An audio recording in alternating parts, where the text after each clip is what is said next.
Hello, everybody, and welcome to another episode of Illuminate, where we are being joined by special guest Nova Wightman.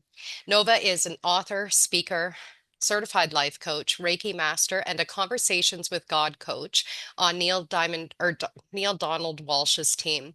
As the owner and operator of Go Within Life Coaching, Nova serves energetically sensitive and empathic people on a conscious spiritual path who want to make sense of it all, from the joy and elation of awakening to the extreme discomfort, confusion, and frustration of trying to navigate their very human lives from this awareness.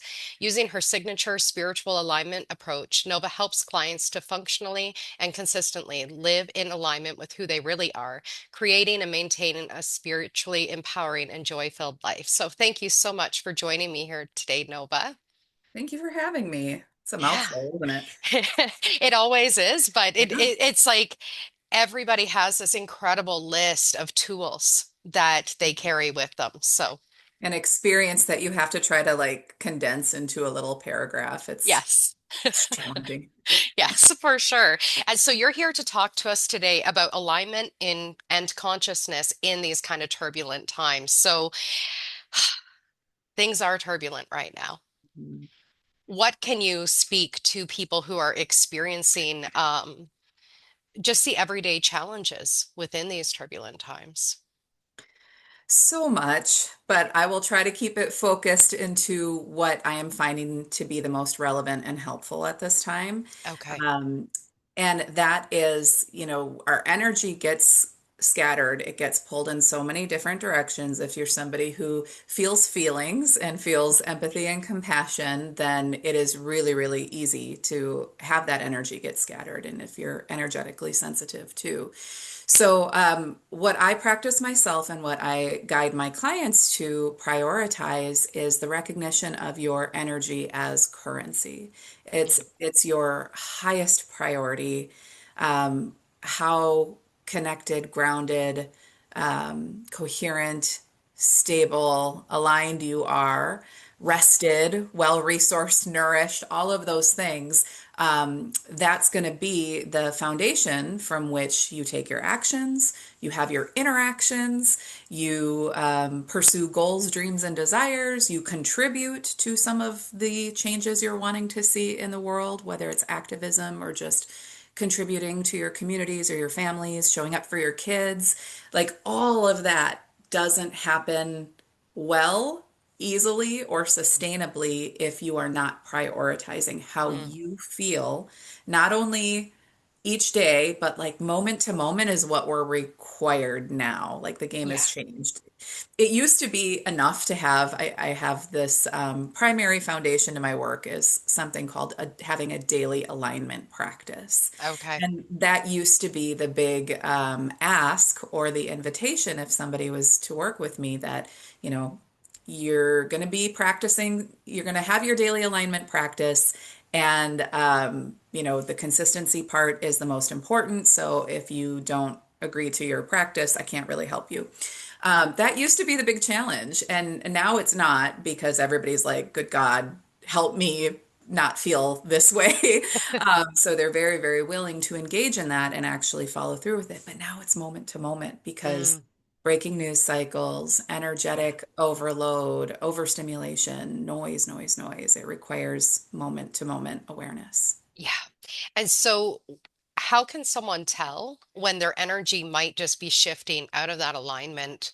What are kind of the telltale signs that you ask clients to pay attention to or look out for within themselves? Yeah, anything that starts to feel along the lines of, for lack of a better way of saying it, negative.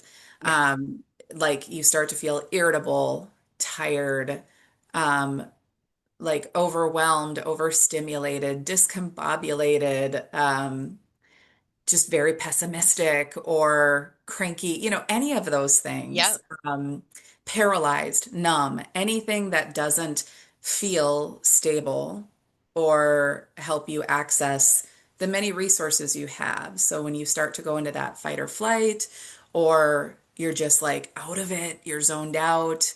But here's the thing is that it and again, the game has changed. It used to be where you could just pay attention to like the really big fluctuations in mood and energy. Yeah. And now it's like the minor ones matter because it's like this little domino gets knocked Mm, over that before you know it has knocked over a thousand more. yeah. And an example I can give you is, I'm a mom of two girls. I have a 16-year-old and an almost 12-year-old, and they're very emotionally attuned. They're both energetically sensitive, and they both like to talk a lot. They tell Okay. us everything. We love that, my husband and I. We encourage it. We hold space for it, and we're human. We also get tired. We also want, some quiet time and whatnot. So sometimes you get to that point where it's like, I'm listening, I'm engaged until I'm not. And then Yeah. I'm just like, oh my God, stop talking. Hopefully they don't watch this. They won't watch this. But we joke about it too. And so it's like that tiny fluctuation of like, oh wow, I went from pretty present and engaged to could you just finish your sentence, please? And that's my signal to be like, Yeah. oh, okay, because it's not them and Yeah. it's not anything else. It is my inner coherence has been a little bit compromised. And then I check, all right, if it's late at night, I'm just done. I can't hold space anymore. I need to go recharge my system through a little technique called sleep.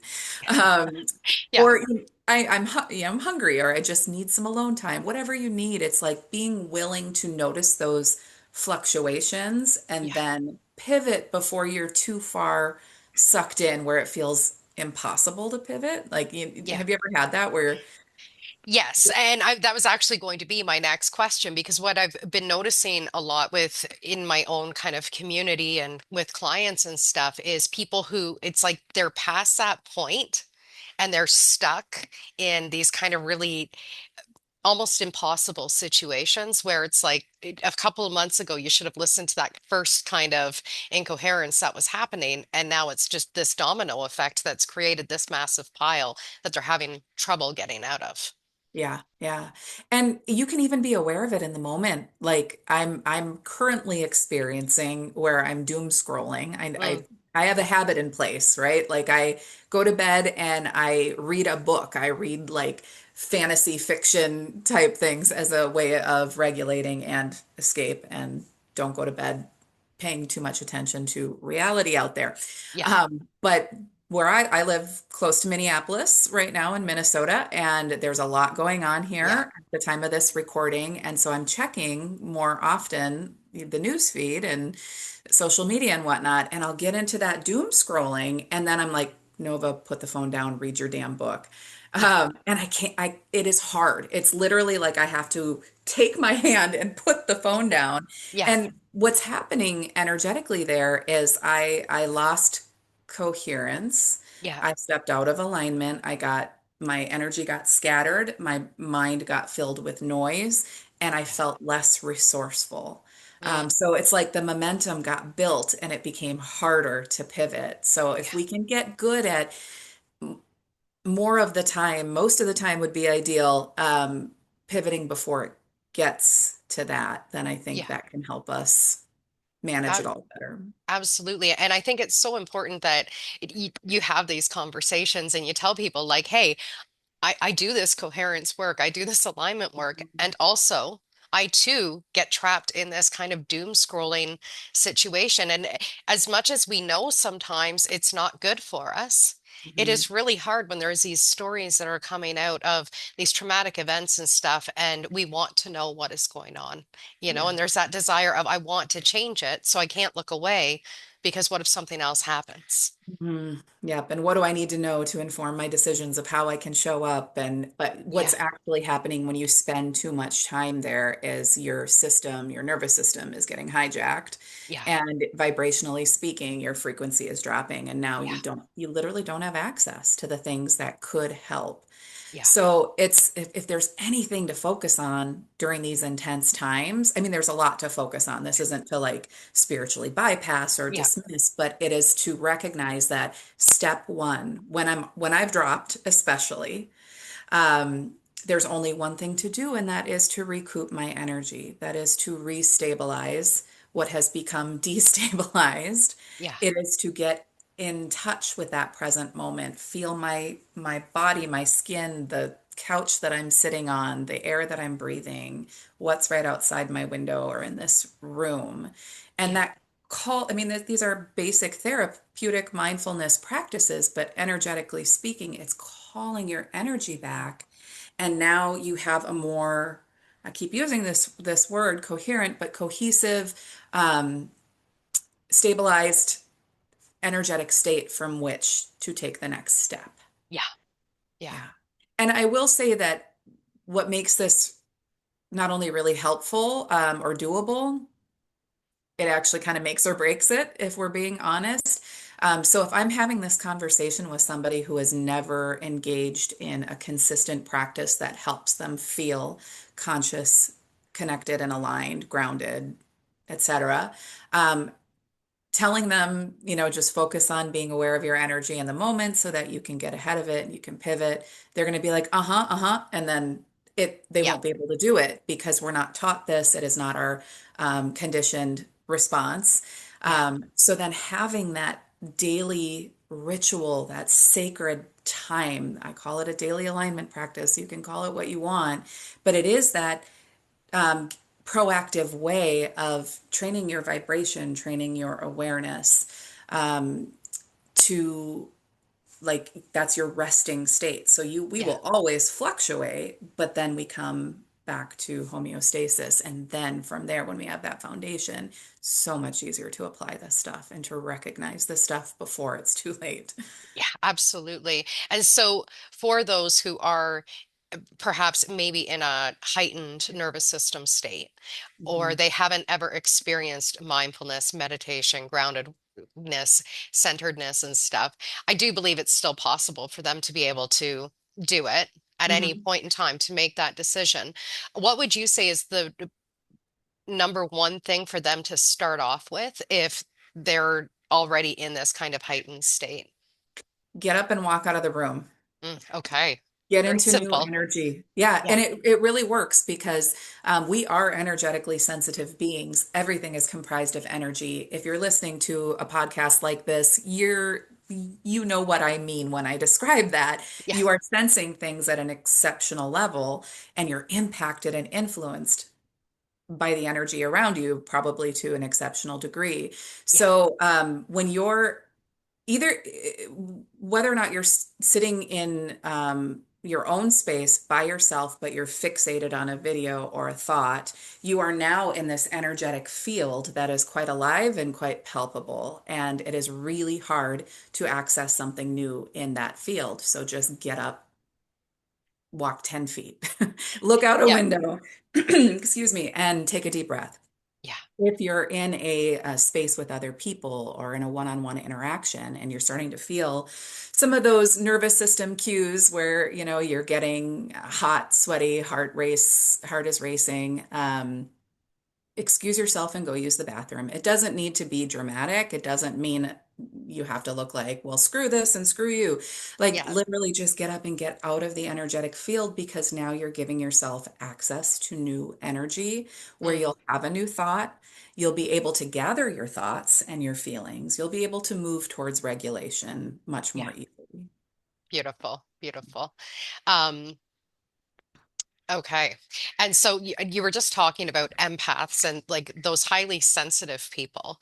And as an empath myself, and it has taken a lot for me to learn my own energetic boundaries when it came to what's happening in the world, what's happening in my community, what's happening with other people, to not just take that all on as being something that I need to emotionally feel everything of. So, what advice do you give to your clients that are highly sensitive and empathic when it comes to dealing with these turbulent times and not taking it on as their own? Yeah. Well, um, so there's two primary ways that I work with this. And again, it's by no means comprehensive, but it's a good place to start with just building more and more awareness. Because I think when we have awareness and consciousness, we have the ability to use that awareness and consciousness and do Yeah. something different and helpful. But when we're just in it and we're spinning out and we don't know it, then the work becomes about in retrospect, right? Like Yeah. when you know better, do better. So if it's something along the lines of a one-on-one interaction with somebody, either in person or online. And usually this is in person with the if you consider yourself to be empathic or energetically sensitive, you're literally feeling their energy. You're Yeah. you're absorbing and amplifying it to some degree. So it's a simple matter of noticing the change in your state. I say it's a simple matter. It's not simple, but I'm trying to make it sound simple.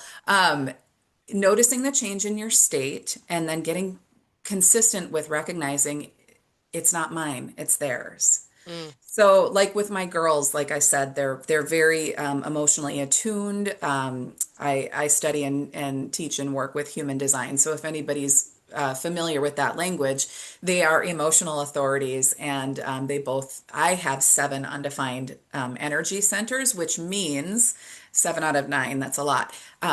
Those undefined energy centers are like windows without a screen. yeah. I am absorbing and amplifying their energy so that I can see it and understand it and therefore guide them better because I'm a projector. I won't go into these details, but this is if you know what I'm talking about. I But do. Yeah. um, the point is though that if I don't know this about myself, human design aside, but if I just don't recognize that I tend to take on other people's energy and amplify it, I am probably going to fall under the illusion or the experience that it's all mine. It's like Mm, they might be feeling something at a 5 and I'm experiencing it at a 9. So yeah. therefore, I could become reactive and then I'm not really helpful to them. Yeah. Not to mention that it burns me out. So just in that moment, saying, like, okay, they're at a 5, I'm at a 9. I don't have to respond to or react to this. I Yeah. can, and if I need to get up and leave the room to recalibrate or regroup, I can do that. Same with on interactions online, social media, email, text, whatever. Take that pause, regroup to remind yourself, I don't have to, it's just a mental acknowledgement. Yeah. It sounds so simple and almost like it's not going to do much, but it disrupts the momentum, it disrupts the pattern. Yeah. And then when it's in the context of paying attention or like watching videos and breaking news and getting into that level of it, yeah, turn it off, put it away, even Yeah. just for a second. You can come back to it, but it's a noticing like, all right, I can feel this is it's building momentum in the wrong direction and I need to disrupt that. Yeah. Yeah. I love how simple it is. And also, it really does become a choice. And I Yeah. know myself, I've gone through these experiences of watching or getting kind of pulled into these things and going, I can choose differently, and then just not choosing differently. Yes. I You know? caught myself yesterday. I had a session with a client where I was saying all of these wise, clear, beautiful things and saying like, all right, so here's your strategy. Here's, yeah, I like to chunk it down to easy, doable things that we can repeat and then observe the impact or the results of so that it's easier to keep doing it. So I'm delivering it. We've got, this person's engaged in agreement. We're going to do it. We have our plan. I hang up, I go about my day, and not an hour later, I'm like in a position where I have to catch myself and say, you have to do what you just told your client to do. Like you're missing it because I was already momentum had been built, emotions had been engaged. Mm, I was reacting to something, and then I hadn't yet implemented what I could have to yeah. make that choice, to be more conscious, to recognize, like, all right, I am not the creator of what's going on around me in the world. That is not solely on me, but what I do get to consciously create is my experience of it. Yeah. And that has everything to do with how I'm giving it my attention, how I'm managing my energy, what I'm telling myself in that moment. And if I Yeah. need to pause and get out of the space to get a hold of that and be more intentional with that, I will, but it is on me. Yeah. Yeah. Yeah, absolutely. And you've now said two words that I use a lot, which is the difference between react and respond. Yeah. Yeah. Okay. So can you share a little bit more? Because you've used both words now, and I'm like, yeah, you're talking the same language I talk. Yeah, So yeah. So I learned this by Neil Diamond. Well, no, everybody calls him Neil Diamond Walsh, but it's Neil Donald Walsh. Yes. Um, It's so funny.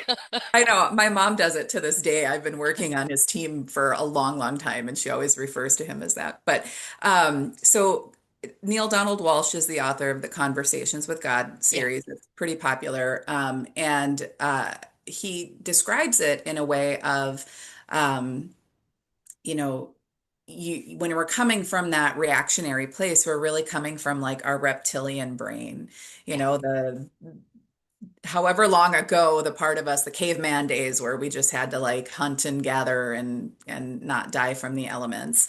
And there wasn't a lot of conscious thought or intentionality there. And now here, in current day, we have the capacity, we have evolved to the version of ourselves as humans where we can access those things. So then it's the difference between it is, again, tending to your emotional field, practicing consciousness in a consistent way, Yeah. through reflecting, through, having sessions with people like you and people like me, therapists, trusted friends where you can talk about these things. Like bringing it to light allows you to move from that reptilian brain, to the more evolved conscious human version because you get a say in it. You don't have to react to everything. Yeah. And usually reactions, they stem from, um, old experiences, trauma, past data, Yeah. and also fear. In that moment that you're reacting, you're not trusting. Yeah. And that's not a condemnation, it's not a judgment. That's human, right? Yeah. And there are things you can do about it to cultivate the ability to respond, which in another way of describing that is you get to create your experience of the event that is occurring right now. Yeah. Okay. Which is so empowering, truly, to be able to go, Mhm. okay, I get to create this experience of how I'm going to respond to this experience that Mhm. is happening. Um, so, and this, I guess, is where I sometimes struggle, is sometimes my response doesn't feel like this is going to be enough. Mhm. Where it's like I see this kind of massive thing out here, and I could go, oh, it's spiritual warfare. So I'm gonna, go up here and I'm gonna try and battle it out up here in my mind or in my heart or whatever.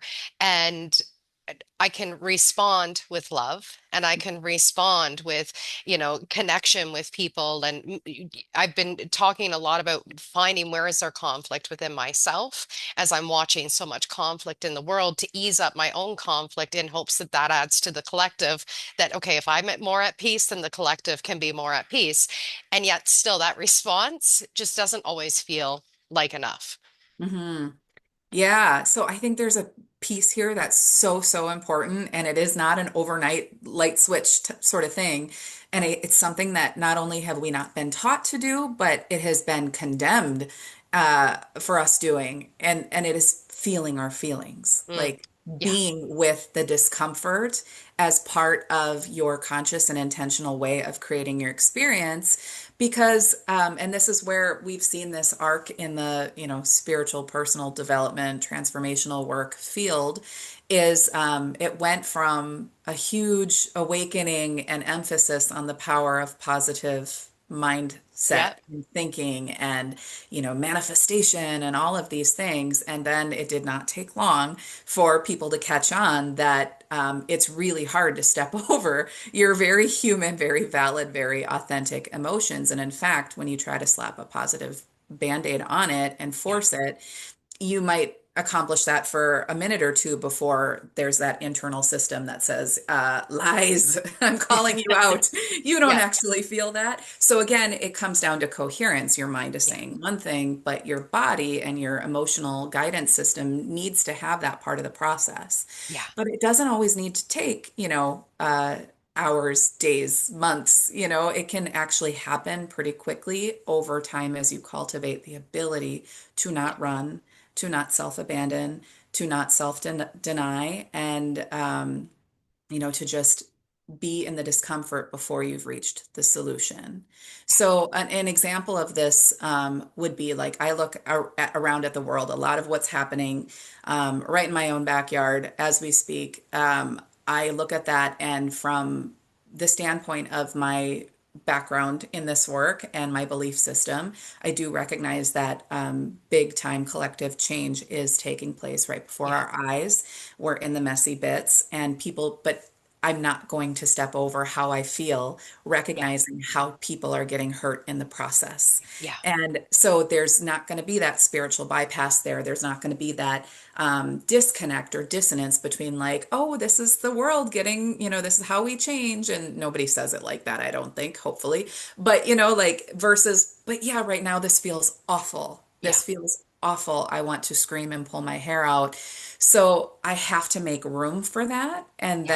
then when you do, it's like, and I always like to look at it from like an energetic mechanic perspective. Um, I imagine it as like in that moment where you're feeling all of those complicated feelings, intense feelings. It's like, you remember those cartoons where there's a kerfuffle of the characters like Bugs Oh, Bunny and yeah. Roadrunner or whatever. It's like that little cloud of emotion. That's the energy. But then as soon as you sit with it and you name the feelings Yeah. and you don't try to fix it or take yourself somewhere good or positive too soon, it's like that cloud, that density, it Mm. breaks up, it dissipates. And now Yeah. you have access to the next thing, and it feels authentic. It feels coherent more so than it did a moment ago. Yeah. Now, again, this is one of those things where, we will not have likely a 100% track record with the ability to do this in the moment. It Yeah. does help when you're cultivating an internal practice that helps you build up the resilience and the capacity to Yeah. even go there in the moment. And I find that in the beginning, and throughout, a lot of this work is done in hindsight, Mm. meaning you have your experience and you didn't feel great about it. And you're probably getting down on yourself about it or judging yourself or others at a little bit or a lot of it. So then it's about, all right, if I could do this over again, what would it look like? Or the next time Mm. I'm in this um, position, what would I do? What happened here? Oh, I Yeah. actually didn't honor my feelings. Yeah. I tried to move too quickly, and that's where the disconnect happened. Yeah. So it takes a lot of work. None of this is easy, Yeah. but it's there. It's available to us, and usually, we need some help with that. I kind of equate it to like learning a new exercise, right? So if I've never, lifted weights before in my life and I go to try and lift a 50-pound weight, it's going to be really, really difficult, and I Mhm. might need a coach to stand beside me with a 1-pound weight and coach me how to actually move my arms in the right way with this 1-pound weight. And that might feel a bit too heavy at first, Yeah. Yeah, so we have to exactly. build that capacity for it for sure. Yeah. Okay. And I love what you were saying about that with the positivity. We can't just slap a band-aid on our feelings and go, okay, feel better and stay positive. Because that is a thing that has definitely happened within the kind of spiritual self-help, psychological um, community throughout the years. And I do believe now we are telling people it's okay to feel your Hmm. feelings. But what I've also found, because I actually back in 2023, I disconnected from the positivity altogether. I was like, oh, you want me to feel my feelings? I am diving 100% into the feelings. And it created kind of a dark night of the soul, which was a great thing in hindsight. Yeah. Right. In that moment, though, when I completely disconnected from everything that was positive and was like, I am just going to feel this and feel this and feel this, I realized I need to actually keep a connection to the light. Hmm. It's like feel it, but also trust this is all going to work out eventually. Don't know Yeah. how, don't know, all of the logistics or anything, but I do need to keep that kind of tether to the light. Absolutely. And that, I think that has been one of the biggest lessons or invitations or remembrances over the last 5 to 10 years in this community is you need both. And there Yeah. does need to be balance, and you can kind of go back and forth. It's cultivating that level of discernment, what feels authentic and appropriate and correct now. Is Mm, it to reach for something higher? Okay, yeah, I can do that. Great, do that. But you try that and immediately you're dropping and you're contracting, then the discernment is telling you, I got to sit with this for a minute. Yeah. But then also don't stay there longer than you have to, you know? Yes. There's so many different nuances to it. Mhm. And I find a lot of people think that they're doing it wrong if, Yeah. anger keeps coming up. And to me, it's kind of like using the bathroom where I don't use the bathroom just once a day and think that's enough. Hmm. It's whenever it pops up, that's when I need to pay attention to it. And it's the same with the anger to me, or the sadness or the grief of what's happening in the world, or whatever. It's whenever it's popping up, that's, that perfect opportunity to sit with it and be with it. And I think this is starting to be recognized, I think, a little bit more now too than it ever has been, is that it's not just about the healthy balance of the light and the dark, the negative and the positive, and recognizing that we're all of it. We're not just one aspect of it. But it's recognizing the value in those moments where you don't do it well, you don't do it right, you are reacting versus responding. And or you're just sitting in the depths of the emotions and it's really messy and uncomfortable. You're accessing something really important in those spaces, in that energy. I like to think of it as a part of me is being awakened or unlocked that was lying dormant before or I could Yeah. not access. And an example of that, because this can get really lofty and conceptual, but it's like, have you ever, anyone listening, think of a time when you have felt just outraged over Mm. something. You have felt that deep rage. And we think of the energy or the emotion of rage and we think, bad, don't feel that. And yet that rage gets you in touch with something really important within yourself that you're not okay with and that you need to speak to, that you need to set a boundary around, that you need Yeah. to allow yourself to feel safe articulating, like sometimes that's what it takes to get there. Yeah. And so you need to go to the depths. And I mean, people talk about shadow work. They talk about the value of trauma therapy and even non-trauma therapy, but just being able to speak to those underlying things and spend some time there. It is part of your becoming. It is Yes. adding to the fullness of you coming online. And that Yes. kind of coherence is what the world will really benefit from, I believe. Absolutely. Mhm. Marianne Williamson, she gets accused for being too angry a lot. And Mhm. in one of her online workshops that I was attending, she was like, I am not angry. I am filled with passion for all of the things I've been angry about. And I was like, what a beautiful way of honoring that kind of rageful part of us, because Yeah. it really is connected to there's something that we're so passionate about. Yeah. Right. And Mhm. that's what leads that kind of anger or sparks that anger, is because we're so passionate about it that when we speak of it or we talk to it or we see it out in the world, that rageful part does have an opportunity to come up. And it's also what creates the change. Right. Yeah. Yeah. Fire transforms. Yeah. It transmutes, there's controlled burns with forestry at promote new growth. Yeah. So I think that we live in a world and a society where it is like, let's do whatever we can to avoid that, to avoid those Yeah. feelings on an emotional level or a human response level. Especially if you're a woman.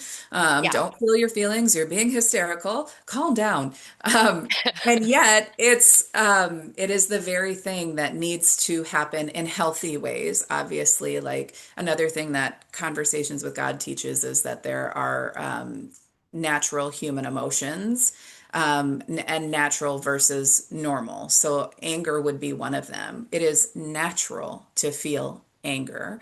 And it's going to be there no matter how evolved or spiritual you are or how good of a human you are. You are human, so you will feel anger. But anger has a purpose, and when expressed in a healthy and a balanced way, it can be positively transformative and Mm, life-changing. yeah. But when it's suppressed and not, it becomes expressed in an unhealthy way.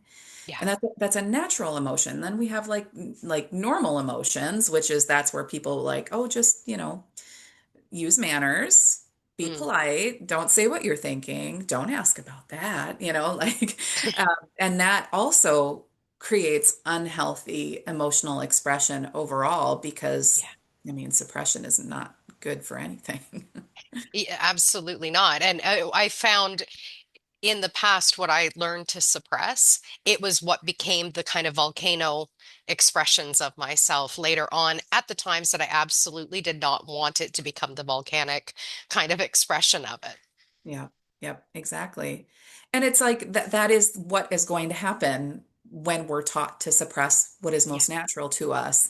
And then it begs the question, what could happen if we get to nurture those feelings, if we learn Mm. how to work with them and the Yeah. energy that they are in really healthy, intentional, conscious ways? Yeah. Different, completely different, turns Yes. out. Yeah. Doesn't require the volcanic explosion, And no, turns. because then it can just be spoken in just a general manner like this. Like, I feel so angry right now. Mhm. And that was a big surprise for me as I started on my healing journey, and anger was one of my kind of go-to emotions. Mhm. Um, and then as I started to heal and stuff, it was like, oh, this anger just keeps destroying things. Like, I really need to get this in check. It turned out the anger was, a lot of grief, and the anger was kind of the strength that kept me from actually accessing the grief or expressing the grief. And I really had to learn how to dance with it and to like move my energy with it in order to be able to express it in a, a calmer, more regulated way where it's like I can feel the anger, but I'm not becoming the anger, Yeah. And that's what I used to do is just become the anger. Yeah. This reminds me because you think about it, we're talking about it through the lens of like grown-ass women and adults and working on this stuff, but then thinking about like where, what kind of a world would we live in if it originated, if we were taught these things as young. Mm. Yeah. And I was thinking about how I was talking to a girlfriend on the phone, and she has a young toddler, like a 3-year-old boy, and she got interrupted by him because he came into the kitchen and had a problem. He had something he was upset about, and I listened to her. She had to pause me just so she could deal with that, which was great. And I listened to her say things like, "Okay, what are you feeling? Do you feel anger? Do you feel this?" Like she's naming these emotions with this little boy, and he's naming it. He comes in a tizzy, a force. He starts naming it. His energy calms down, Mm. and she's holding space. She's helping guide him through it, and she hugs him, and he goes off and starts playing again, like Yeah. you know, instead of Yeah. like knock it off, go to your room. So it's just Yeah. like there's that framework or that perspective of like when we're thinking about intense times and what goes into contributing to intense times, and we've been living in a world where when is it not intense? It ramps Yeah. up, but it's always intense in many different places in many different ways. But if we peel back the layers and look to what contributes to that, what builds that, what creates such separation in Yeah. beliefs and ideologies, you can trace it back to the way that we are raised and Hmm. taught to be with our human emotions and Yeah. to are we taught to regulate our nervous systems? Are we taught, feelings are bad? And, like, and the answer is, yeah, most of us at this point in time in history, these Yeah. past generations, we were taught that. And Yeah. so when it comes to building life and dealing with conflict and disagreements, we go to violence, Yeah. we go to name calling, we go to, and I say we, I'm speaking in, I don't do that, but in the broader context of where we see those conflicts, Yeah. I think that's where it starts. Absolutely, absolutely. And it's been amazing. I've been a mom for 24 years now. So I've witnessed like entire kind of generations of parents and parenthood back in 2001 when I first became a mom versus parenthood now. It has really changed because in 2001, it was still very much about get your child to behave well. Hmm. And so my oldest, she unfortunately was raised under this kind of dichotomy of we need good behavior more so than we need emotional regulation. It Yeah. wasn't even something that was in my awareness at the time. Whereas my youngest child, he's just turned 13, and he was grown or raised with emotional regulation as a conversation and naming the emotions and stuff. And it's so interesting to see the differences between the kids, between a healed mom or a more healed mom versus a very unhealed mother. Yeah. Yeah. Yeah. It's amazing. Yeah. Yeah. So on that note of motherhood, you said you've got some girls who are very emotionally sensitive and whatnot. How do you help support them in this really intense times and with everything that they might be feeling and experiencing? And what advice do you have for moms who also might have children who are experiencing anxieties or fears or whatnot around what's happening in the world? Yeah.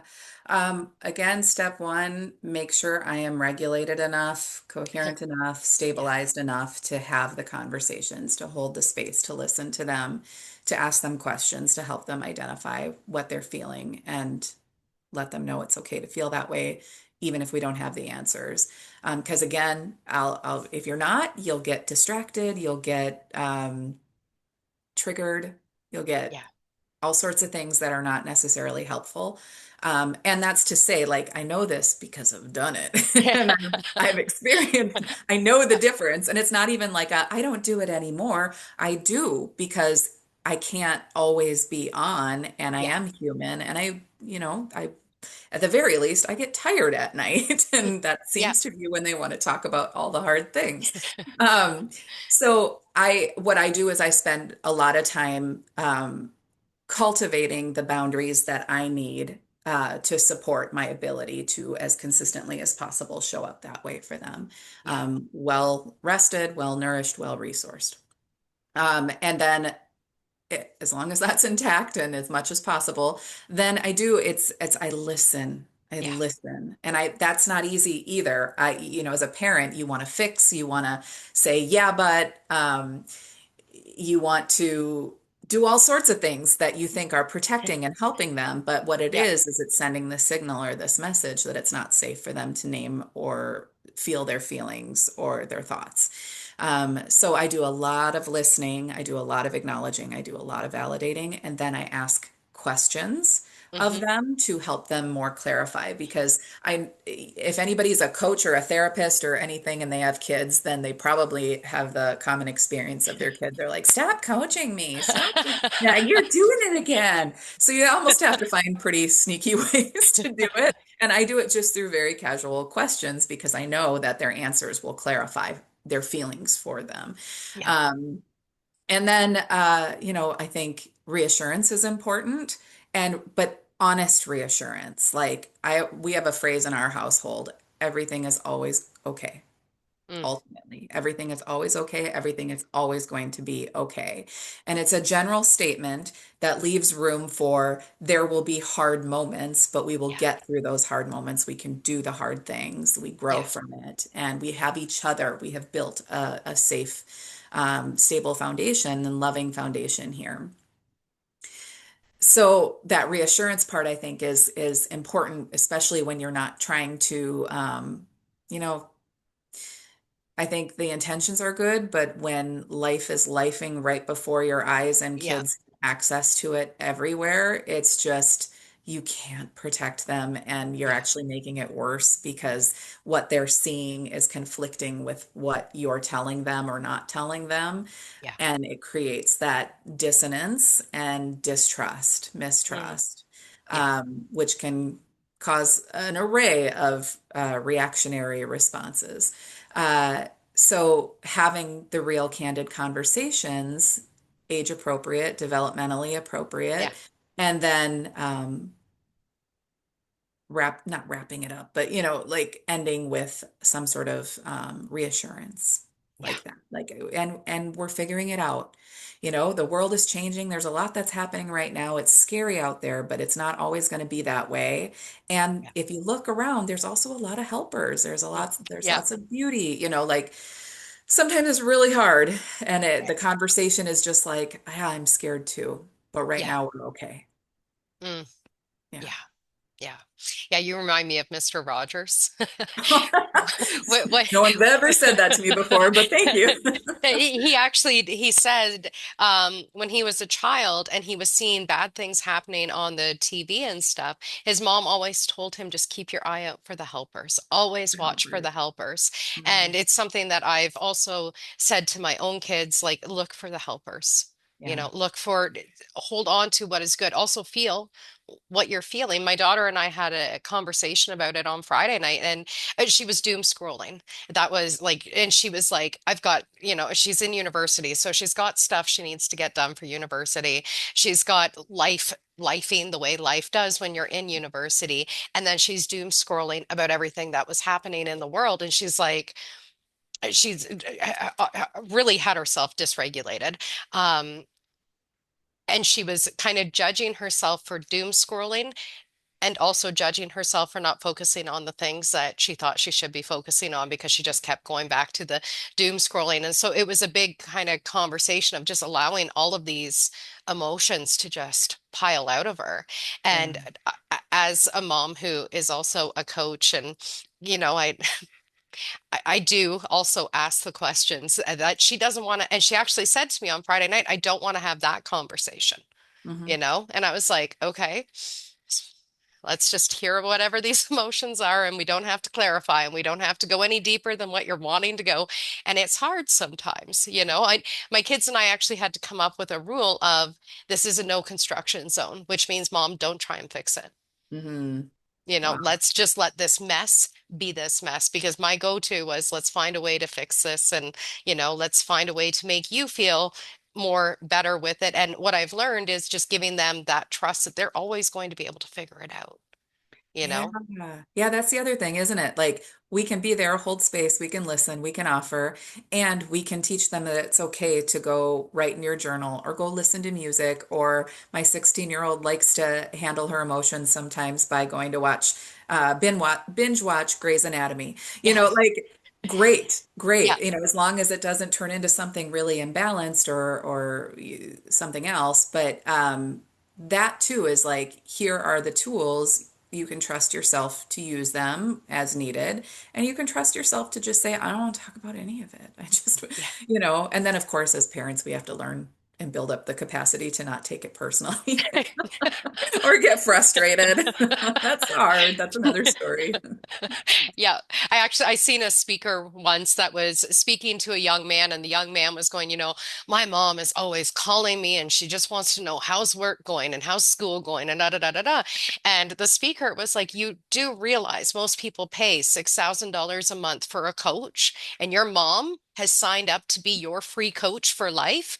This is someone Right. who absolutely believes in you and you're trying to push her away. He's like, invite her in and she will coach you into the best life because she knows your potential more than anybody else. And this young man was like, oh, I never really thought of it like that. I thought she was nagging me. And he's like, yeah, you're here trying to hire me as a coach.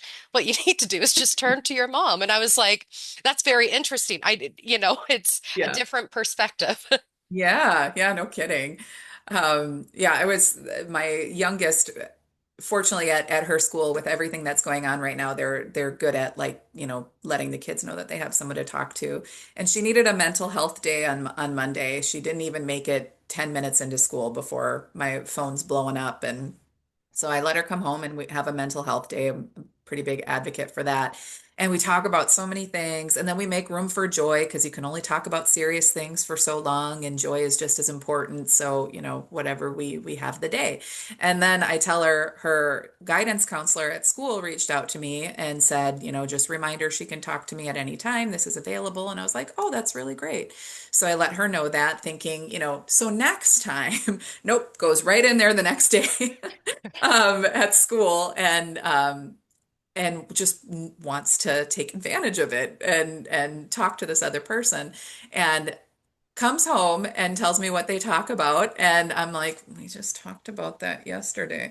But what she, and of course the guidance counselor follows up and says, so if you can, reinforce some of these strategies and topics at home, that'd be great. And again, I'm like, yeah, we started it, like but she needed like that reinforcement, and sometimes it lands differently from different people or different Yeah. sources and whatnot. So, holy cow, does it take a village too?